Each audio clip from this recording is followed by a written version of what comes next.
আসসালামু আলাইকুম রহমতুল্লাহ বারাকাত। চিড়িয়াখানা রোডে আছি আর এই যে আগুন আগুন পোহাচ্ছি। অনেক মজা লাগছে আসলে। শীতের মধ্যে আগুন পোহানোটা একটা মজাদার বিষয়। তো এর মধ্যে আমি ইলিশ কাণ্ড নিয়ে একটা কথা বলবো। বাংলাদেশ এবং ভারতের মধ্যে যে কথাগুলো বলতে চাই সেটা হচ্ছে যে দেখেন, বাংলাদেশ থেকে ইন্ডিয়া কি কি অপরচুনিটিগুলো বা সুবিধাগুলো নেয় এবং বাংলাদেশ আসলে কি পাচ্ছে। এটা কোনো ধরনের বিরোধিতা বা শত্রুতামির জন্য না, একদম স্রেফ স্রেফ একটা সমীকরণ। দেখেন, বাংলাদেশ থেকে ইন্ডিয়া বিশেষভাবে যে গাড়ি রপ্তানির মাধ্যমে তারা এই যে টাটা এবং কি বলবো, এই মারুতি, এই কোম্পানিগুলো এবং অন্য অন্য মেশিনারিজ সব কিছু রপ্তানি করে হাজার হাজার কোটি টাকা কিন্তু আয় করে ইন্ডিয়া বাংলাদেশ থেকে। এমনিভাবে ম্যান পাওয়ার আছে, ম্যান পাওয়ার রপ্তানি করে বাংলাদেশ থেকে হাজার হাজার কোটি টাকা ইয়ারলি তারা কামিয়ে নেন। এবং আমার একদম বাস্তব দেখা যে বাংলাদেশের কয়েকটা সিমেন্ট প্লান্টের head of the department Indian, এবং আমি ওইটা যদিও দুই আড়াই বছর আগে দেখেছি, এবং তাদের বেতন 4-5 লাখ টাকা, 7 লাখ টাকা, 10 লাখ টাকা। তো এই হিউজ পরিমাণ যে কারেন্সি বাংলাদেশ থেকে ইন্ডিয়া ম্যান পাওয়ার ইউজ করে নিয়ে যায়, তো সেটার সমীকরণটা কোথায়? এরপরে আছে যে বাংলাদেশে তাদের যে নিত্য পণ্য দ্রব্যাদি রপ্তানি, যেমন আটা, ময়দা, সুজি, চিনি, তেল, এরকম আলু, পটল, যাই হোক, এই যে কাঁচামাল, অনেক কিছুই তারা রপ্তানি করে হাজার হাজার কোটি টাকা তারা বাংলাদেশ থেকে সুবিধা নেন।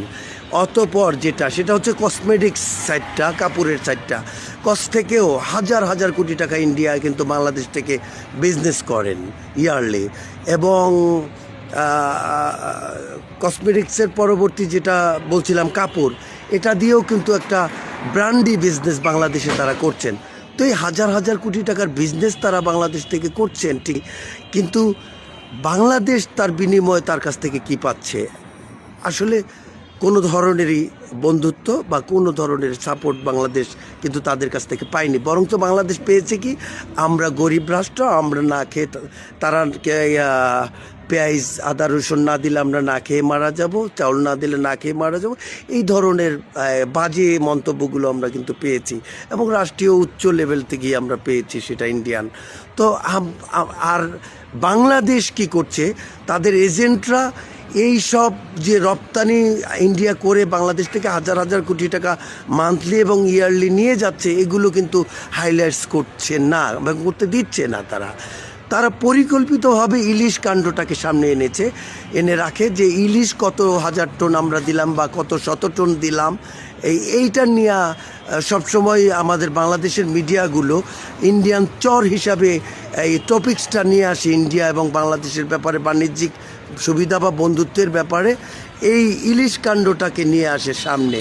আর হিডেন রাখা হয় পরিকল্পিতভাবে বাংলাদেশ থেকে যে তারা ম্যান পাওয়ার থেকে টাকা নিচ্ছে, গাড়ি রপ্তানির মাধ্যমে হাজার হাজার কোটি টাকা নিচ্ছে, বা খাদ্যদ্রব্যাদি রপ্তানির মাধ্যমে তারা হাজার হাজার কোটি টাকা লাভবান হচ্ছে, অপরচুনিটি নিচ্ছে। এমনিভাবে প্রসাধনীর মাধ্যমে নিচ্ছে, এমনিভাবে তারা তাদের তৈরিকৃত কাপড়ের মাধ্যমে নিচ্ছে। হেন কোনো আমাদের বাংলাদেশের সেক্টর নাই যে সেক্টরে ইন্ডিয়ার বিজনেস নেই।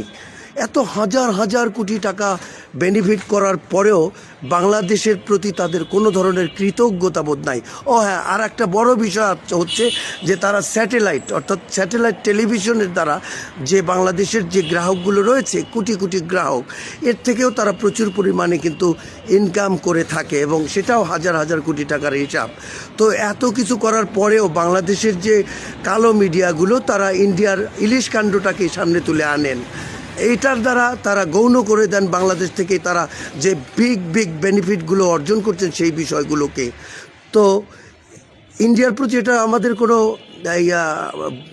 মানে আক্রোশ বা তাদের প্রতি আমাদের শত্রুতা আমি না, আমরা একটা লিগ্যাল জায়গায় দাঁড়াতে চাই যে আমাদের বাংলাদেশের সাথে দ্বিপাক্ষিক সম্পর্কগুলো অবশ্যই যেন তারা আমাদের সাথে কি বলবো সমতার ভিত্তিতে করেন।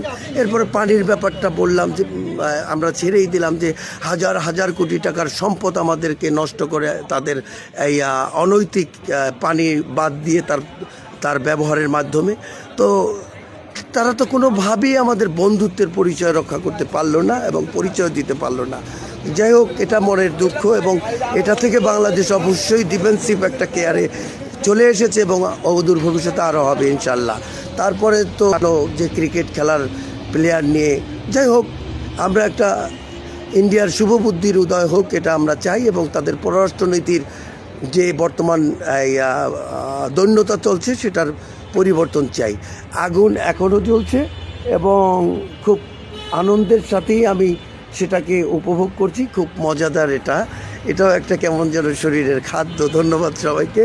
আসসালামু আলাইকুম রহমতুল্লাহি ওয়া বারাকাতুহু।